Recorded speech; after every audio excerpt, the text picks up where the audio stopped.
pequena cidade de Varriçai, no interior do Rio de Janeiro, viveu um homem cujo legado ecoa até hoje, não nos monumentos de pedra, mas nas vidas que ajudou a salvar e nos sonhos que ajudou a construir. Domingos Janotti Neto, filho de Paola Guida Janotti, uma imigrante italiana que atravessou o oceano com 3 filhos pequenos, Domingos chegou ao Brasil com apenas 9 anos. Cresceu sob os valores do trabalho, da solidariedade e da dignidade. Formou-se farmacêutico no tradicional Instituto Granberry, em Juiz de Fora, Minas Gerais, e mais tarde fixou residência em Varriçai, uma terra que, embora não fosse a de seu nascimento, ele adotaria com o coração e a alma. Nos anos de 1950, Varriçai ainda lutava por sua identidade e infraestrutura.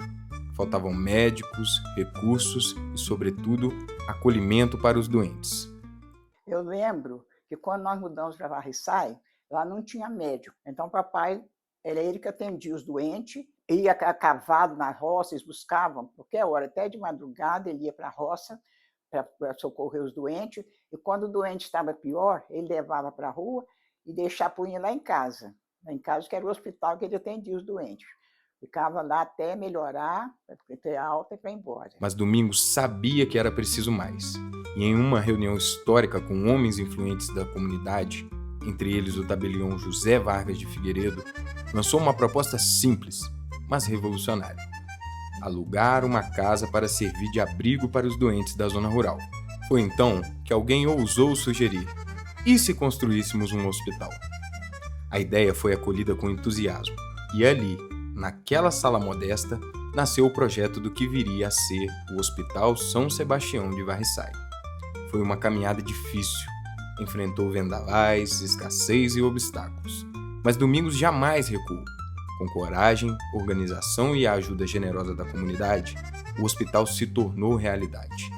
E não parou por aí. Domingos também participou da criação do ginásio de Varriçai, por meio da Campanha Nacional de Escolas da Comunidade. Foi professor de matemática, educador e entusiasta do conhecimento. Para ele, saúde e educação caminhavam lado a lado na construção de um futuro melhor. Todo ano, ele recebia convites para os encontros de ex-alunos do Granberry. Sonhava em um dia voltar e compartilhar uma lembrança da juventude, quando, nos recreios, ouvia os ensaios da banda marcial do colégio e, junto com os colegas, gritava no pátio: "Toca, Brito! Toca, Brito!" Domingos Janotti Neto nunca buscou riqueza. Seu desejo era simples: contribuir com o bem da comunidade. E assim o fez, com humanidade, sabedoria e um coração voltado ao próximo. Varriçai talvez não saiba dizer aonde exatamente começa o seu progresso, mas certamente pode afirmar onde ele ganhou alma: na casa de um farmacêutico que decidiu transformar cuidado em legado. Anos se passaram, e o que começou com um gesto de compaixão e visão do futuro se tornaria um marco decisivo na história de Varriçai. O Hospital São Sebastião e o Ginásio de Varriçai, frutos direto da dedicação de Domingos Janotti Neto e da mobilização popular, não apenas salvaram vidas e formaram gerações. Eles também serviram como prova concreta da capacidade da cidade de se manter por si mesma. Estruturas essenciais que, anos mais tarde, foram peças-chave no processo de emancipação política de Varriçai. O hospital e o colégio não foram apenas serviços, foram argumentos vivos apresentados ao Estado para comprovar que Varriçai já possuía os pilares básicos de uma cidade independente: saúde, educação e povo organizado. O senhor Domingos Janotti foi uma pessoa importantíssima aqui em Varriçai. Ele chegou aqui, parece que no início dos anos 50, numa época muito difícil, médico, às vezes tinha um, às vezes não tinha outro. Ele participou de muitas coisas, ajudou muita gente, às vezes a aliviar muitas coisas que não tinha como. Além disso, da importância dele como farmacêutico, ele parece que foi o primeiro farmacêutico formado a exercer profissão em Varriçai. Tenho quase certeza disso. Ele foi também uma pessoa muito importante nos acontecimentos da cidade. Principalmente as primeiras reuniões da fundação do hospital, ele participava de todas elas. Na fundação do ginásio, muito importante, aquele educandário do ensino gratuito, ele, o doutor Jácome e o Getúlio, principalmente, e depois, além da fundação, ele participou também como professor durante muito tempo, ajudou, porque não tinha nem professor naquela época. Eu mesmo cheguei depois de formado e dei a minha contribuição até ter pessoas que estudaram depois. Hoje tem uma série de professores enormes que exercem sua profissão em Versailles, que foram feitas ali. Teve muita importância também no hospital, até nós fizemos uma homenagem, demos o nome do laboratório, Domingos Janotti Neto, e esse trabalho dele na fundação do hospital, no ginásio, isso foi muito importante para contribuir para a emancipação do município, entendeu? Nós tivemos, naquela época, a oportunidade de apresentar um hospital e um ginásio, né, que nós podemos apresentar. Porque antes não tinha, eu mesmo, para fazer o equivalente ao ginásio, eu tive que ficar internado em inatividade. Não tinha o ginásio aqui, só tinha um curso primário, com uma professora só, a dona Helena. Mas o Sr. Domingos, eu torno a ressaltar, uma família enorme, e que nós temos muitos descendentes deles aqui, felizmente, uma pessoa que veio para aqui, contribuiu com tudo e deixou uma prole enorme aí, que muito tem ajudado o município de Versailles. Ele até, eu lembro, quando ele chegou aqui, ele veio sozinho. Então, o meu pai tinha um hotel e as refeições ele fazia no hotel do meu pai aqui.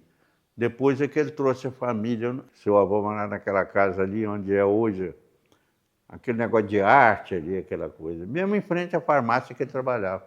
Lembro perfeitamente, veio aqui com o pessoal pequeno. Quando eu penso no vovô Domingos, eu penso em legado. Porque a vida dele, para nós, netos, foi repleta de ensinamentos. O vovô sempre falou muito da questão do respeito, do amor ao próximo e também de dedicação ao que quer que façamos, ou na vida pessoal ou profissional, sempre com muita dedicação. Nós praticamente não moramos em Versailles, mas passávamos nossas férias escolares lá. E ali recebíamos do vovô pílulas de ensinamento, né? Às vezes de uma forma mais rígida, às vezes com um humor muito divertido. Esse era o vovô Domingos. A Itália sempre foi um retalho. Não era um país. Ela conseguiu a unificação de 1960. Teve muita batalha, muita luta, mas conseguiu. É um dos países mais antigos do mundo que só foi feito um país em 1960 e consolidou em 1970, elegendo Roma sua capital. A vida lá era muito difícil.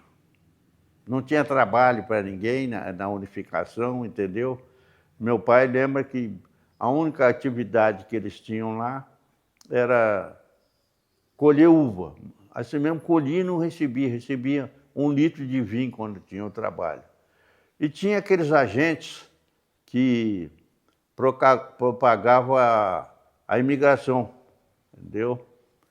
E o Brasil, naquela época principalmente, fez a Lei Áurea e emancipou os escravos. Não tinha quem trabalhasse na lavoura, tiveram enorme dificuldade. Então foi feita essa migração. As primeiras pessoas que vieram para trabalhar na lavoura de café. Não tinha estrada, eles vinham de trem. Primeiro chegavam no Brasil, numa viagem de 3 meses de navio, no porão. Aquilo era dividido, a divisão das famílias eram as trouxas que ele trazia, tudo junto ali, entendeu? Tinha comida, a água era difícil, mas tinha um tambor grande pendurado, com um cano, com uma chupeta, e depois fazia a fila e todo mundo bebia água, que se chamava mamadeira, naquilo ali. Mas vieram, tinha a quarentena que fazia no Rio, depois panharam, já tinha estrada de ferro, vieram até na atividade, Mas era muito difícil. Aqui, infelizmente, não houve nada. Mas eu já li um livro no interior de São Paulo. Muitos fazendeiros entenderam que tinha que lidar com os imigrantes italianos como eles lidavam com escravos. Aí que tinha dificuldade, entendeu? Tem um célebre caso de São Paulo, entendeu? Que um filho de um fazendeiro engravidou uma filha do imigrante desse. E ele foi a família do italiano tomar satisfação naquele tempo, de uma coisa enorme. O fazendeiro não aceitou, deu um tapa no italiano.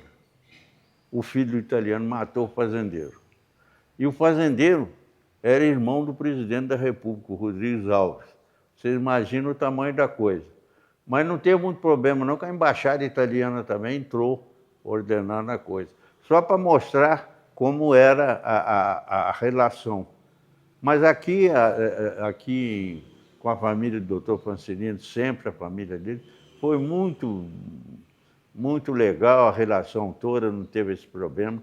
Tanto é que a gente tem ligação com as famílias deles até hoje. Os descendentes deles estão aí, entendeu?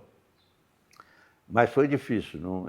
Ia para um lugar que nunca tinha ouvido falar, não tinha notícia, não tinha televisão. Foi uma época heróica, uma heróica mesmo, o trabalho deles aqui. Felizmente, para Varriçai veio muito, né? Eles depois ficaram proprietários, eles trabalhavam muito e eram muito seguros. Então, eles conseguiram acumular algum dinheiro, algum recurso. Você vê, compraram aí para cima os Pirosa, os Pellegrini, os Ridolfi, todos eles. Tem mais aí os Gualandi. Eles conseguiram virar proprietários, entendeu? Tiveram essa facilidade a proprietário. Então, os descendentes até hoje, que a gente calcula que 80% da população de Varriçai tem alguma relação com os italianos. Você mesmo tem, né? Tá dos domingos. Mas os outros, todo mundo, são casados, têm descendentes. Foi muito importante. E a gente vai... Isso é muito interessante, né? Por que os italianos vieram para cá? Sim, né? Primeiro, é porque o clima não é um clima igual ao da Itália, mas é o mais parecido. Você vê que morar em Itapiruna, você ia sentir um calor tremendo, né? Campo e tal. Aqui tinha um clima mais ou menos, e tinha plantação de café que precisava deles, entendeu? Quando não é café, pasto, precisa de pouca gente. Mas o café, principalmente naquela época, era feito tudo na mão, precisava muito deles aqui, dos imigrantes, depois da emancipação dos escravos. Tivemos a oportunidade de visitar a cidade natal do vovô na Itália, Celli de Bulgária, e foi muito emocionante. Conhecer os parentes, foi uma festa. E isso explicou muito porque o vovô sempre valorizou demais as reuniões familiares. Respeitando, honrando esse legado do vovô Domingos, hoje fazemos os encontros familiares da família Janotti, assim como é conhecida aqui no Brasil, ou Zianotti na Itália, pouco importa. Fazemos disso o momento mais especial do ano para nós. Seu nome não se encontra apenas em registros. Está gravado na memória de um povo que aprendeu com ele que o bem comum começa dentro de casa e pode mudar o destino de uma cidade inteira. Domingos Janotti Neto. Um homem, um legado, uma lição.